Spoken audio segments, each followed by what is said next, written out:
the real Puff Daddy is.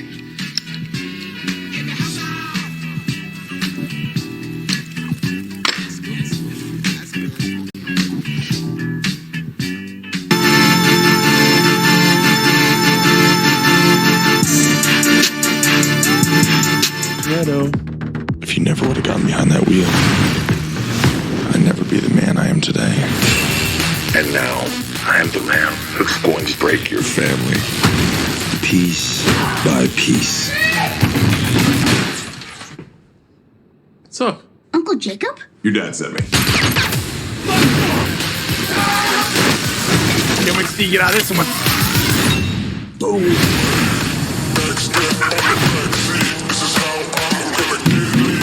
Tommy, I knew you would come for me. I'm Dante. Enchanté. So how about we all just start shooting each other?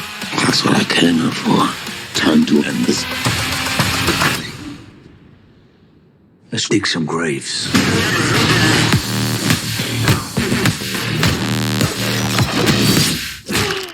What's going on, YouTube? Welcome to the Low Key Cave, Keyshawn Knobs YouTube page, aka Mr. Low Key, and we are back with another movie review. And finally, we got the FASTX. I know I'm a little late, and I've seen this a couple times, man. The fact that this franchise has gone to the extent that it's gone to, as far as with the action sequences, and the fact that they're going completely out of the realm of racing, I still been keeping up with it, and this shit is outrageous. It is. It's outrageous now, but I mean, to me, I'm committed to this the same way I'm committed to The Walking Dead, or was to The Walking Dead, as far as like, even though it's getting lackluster, I've been sticking with it this far. Let's go ahead and go. I mean, the first Fast and Furious came out, 2001, if I'm not mistaken. So, hey, and not only that, it's the whole thing, with rest in peace to, Paul Walker, man. The franchise, man, the guy, Too Fast, Too Furious, John Singleton, rest in peace to John Singleton. But going into this one, man, I was definitely more so looking forward to what they were going to try to do as far as having this whole setup for a trilogy, because I'm pretty sure I was thinking, like, they got to have some big thing that's going to happen in this for them to already pretty much set up 2 more movies after this. So, going into this, man, immediately, I have to talk about Jason Momoa, man. I heard people saying that he was giving off Joker vibes, somewhat kind of Heath Ledger, and I, for the life of me, was like, what the fuck are y'all talking about? Like, what? In a Fast and Furious movie, watching the movie, though, and seeing his performance, it's understandable. And I don't even think it was so much more comparisons. It was just his mannerisms and the way he was acting, and it was definitely giving vibes of the Joker from The Dark Knight. I mean, it was a lot of moments where he was just popping up and just doing certain shit where you didn't know what he was going to do next, similar to a lot of things that the Joker was doing in The Dark Knight or whatever. Another thing I really liked about this movie, villain-wise, is we've kind of had the same villain over and over from probably Too Fast, Too Furious on up to Fast 5, not including Tokyo Drift. I mean, he was somewhat a mob guy, whatever, but this has definitely been the best villain they have had out of those other movies, because they were traditional villains. It was whether they was drug cartels, or mob guys, or just the same old same, because from Fast and Furious to Fast 5, this is pretty much the same villain. But definitely going into this, Jason Momoa had a good time, and you could tell he cut loose, man. And it's a scene in particular in here where he's painting these guys' toenails, and he talking to them, but they dead. And I was sitting here like, shit, I ain't never seen them go like to this extent in a Fast and Furious movie, even dealing with a villain, knowing that we've had some villains that's pretty much on demon time or whatever. But the way he was going about it and how just nonchalant he was about with these corpses sitting beside him, it was a little disturbing. For the extent the movie we was watching as far as the Fast and Furious, outside of that, though, I just enjoyed every moment he was on the screen. He was funny, too. Like, I was genuinely laughing at moments with him in this, doing what he was doing, or whether, especially when they had it kind of their little race. And that's even the thing with Fast and Furious movies now. I seen in the trailer, like, oh, look like we're going to kind of get a traditional race, oh, snap. But no, it was nothing traditional about this race with Dante and Dom. One thing they did, though, is that, I mean, I don't know if you can call it casualties, but it's kind of some people that's popping back up that's been a part of the franchise, and your boy Dante coming in here knocking people off. Like, he's knocking some people off. Another thing I really enjoyed about the movie was John Cena's character. Damn, I forgot his name. My bad, y'all. But him and Little Brian, as far as Dom's son, and the chemistry they got on here. Like, I was really enjoying the moments they had with them on screen.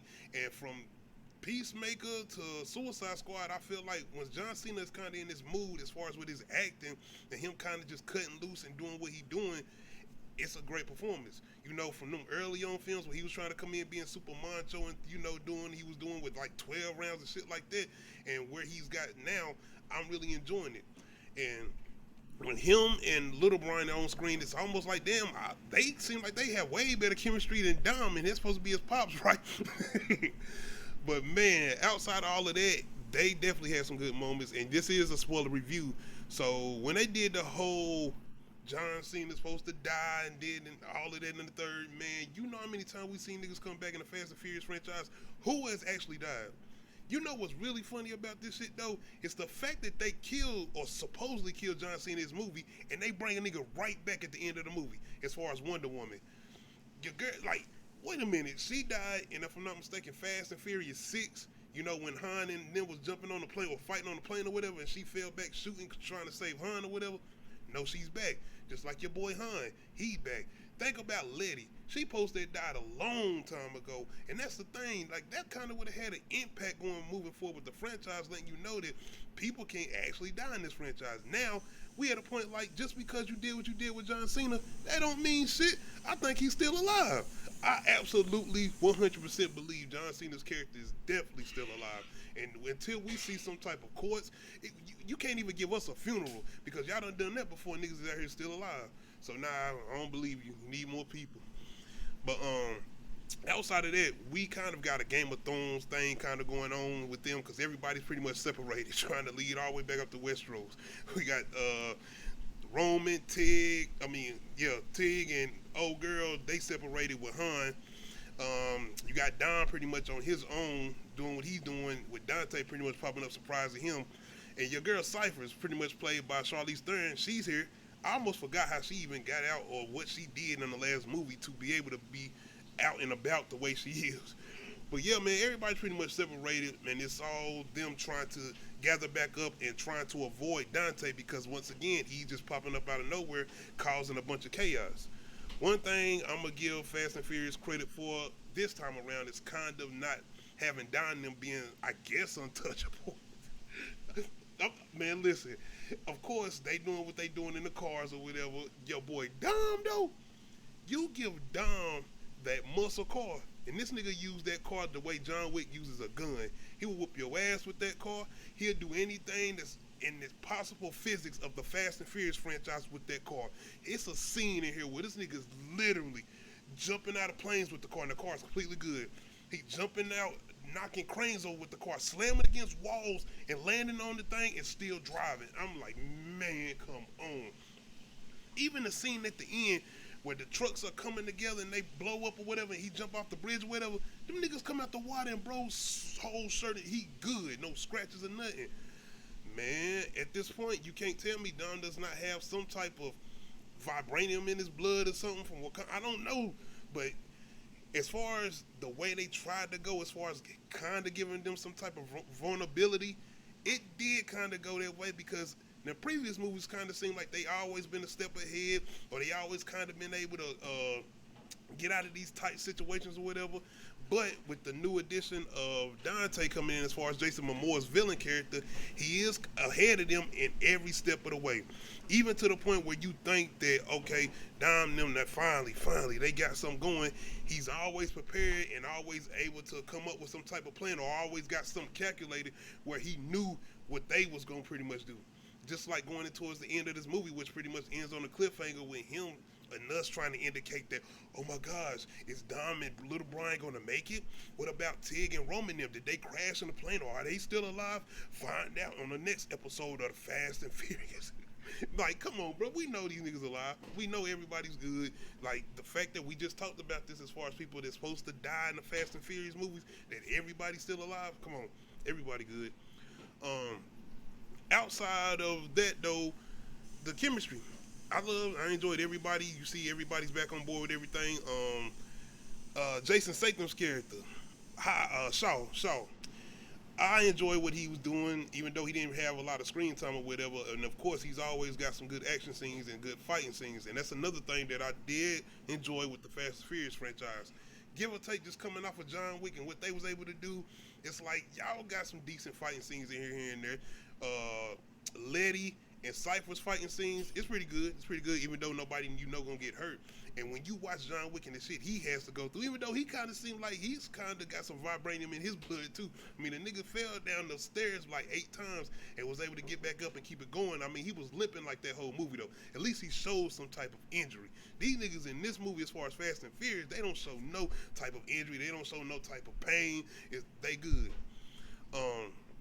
Of course, we did get like a little post-credit scene, and I'm not gonna front, bro. I was surprised.